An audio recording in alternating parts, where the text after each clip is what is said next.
plenário do Supremo Tribunal Federal decidiu por unanimidade que a vacinação contra a Covid-19 no país pode ser obrigatória. Os ministros também julgaram se pais são obrigados a levar os filhos para serem vacinados de acordo com o calendário infantil de imunização. O julgamento desse tema teve início nesta quarta-feira com o voto do ministro Ricardo Lewandowski, relator das duas ações diretas de inconstitucionalidade que tratam da vacinação contra a Covid-19. O ministro se manifestou pela constitucionalidade da vacinação compulsória, desde que não haja coação, constrangimento ou medidas invasivas contra o cidadão. O primeiro a votar nessa quinta-feira foi o ministro Luiz Roberto Barroso, relator do recurso extraordinário com agravo, em que se discute se os pais são obrigados a levar os filhos menores de idade para serem vacinados de acordo com o calendário infantil de imunização. O ministro destacou que o caso envolve a ponderação entre a liberdade de consciência e os direitos da coletividade à vida e à saúde. Com esse entendimento, Luiz Roberto Barroso votou no sentido de que é possível e constitucional a obrigatoriedade da vacinação registrada em órgão de vigilância sanitária. A conclusão que proponho é a seguinte, presidente. É constitucional a obrigatoriedade de imunização por meio de vacina que, registrada em órgão de vigilância sanitária, tenha sido incluída no Programa Nacional de Imunizações. 2. Tenha sua aplicação obrigatória determinada em lei. Ou 3. Seja objeto de determinação da União, Estado, Distrito Federal ou município, com base em consenso médico-científico.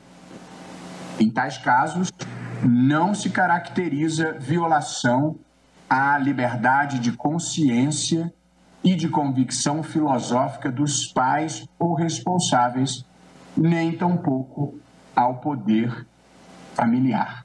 Os demais ministros seguiram o entendimento do ministro Ricardo Lewandowski. Já o ministro Nunes Marques, apesar de entender que as ADIs não poderiam ser julgadas por motivos processuais, votou também no sentido de que a obrigatoriedade da vacina pode ser mantida por medidas indiretas, tais como multas, sem qualquer tipo de constrangimento físico.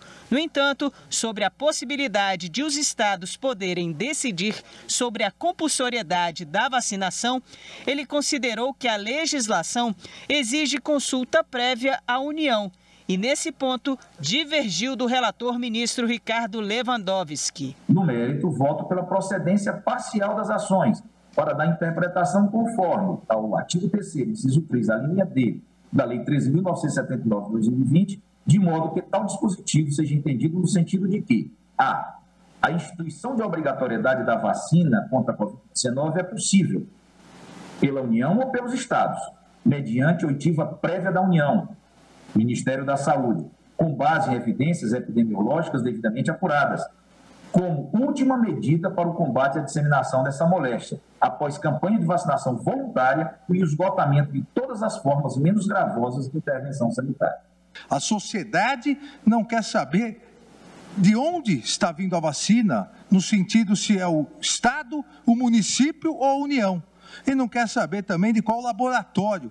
A sociedade quer saber se a vacina é eficaz, se a vacina é segura e quando é que a vacina será administrada para que os brasileiros possam voltar a viver a sua normalidade, a que todos desejamos. Quando legitimamente justificada por uma necessidade de saúde pública, a obrigatoriedade da vacinação sobrepõe-se à objeção do indivíduo. Penso, porém, que não é assim nos casos de vacinas que visam a proteção da saúde do indivíduo e não a dita imunização de rebanho. Não entendo liberdade como a soberania absoluta de um ser humano contra tudo e contra todos, como se ele fosse o único que fosse livre e, portanto, pudesse comprometer a liberdade, a vida e a saúde de todas as outras pessoas. Os limites são postos exatamente porque nós somos limitados. Nós vivemos numa sociedade. Somos todos nós responsáveis, à maneira do John Donne,